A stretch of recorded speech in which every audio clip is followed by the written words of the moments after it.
England के राजगद्दी पर साल 1509 से लेकर 1547 तक हेनरी के हाथों में हुआ करती थी।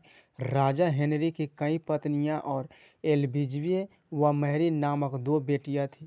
इनमें मैरी राजा की पहली पत्नी की बेटी थी।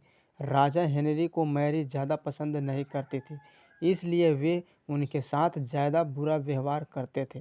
मैरी राजा की बेटी होते हुए भी महल के नौकरों के साथ महल का काम करती थी। अगर मैरी कुछ कह भी दे तो राजा उसकी कोई बात नहीं मानते थे।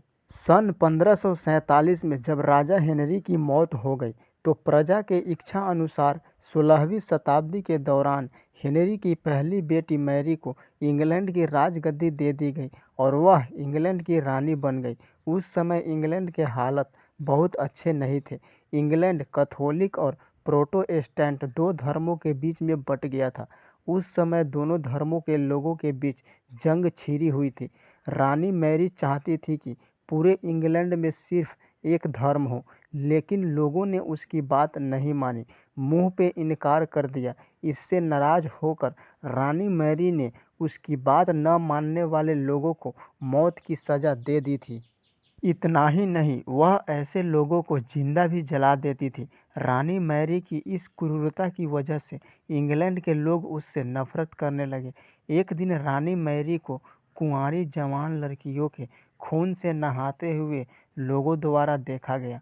उनका मानना था कि उनके खून से नहाने से वह ज़्यादा दिन तक जवान रह सकती है।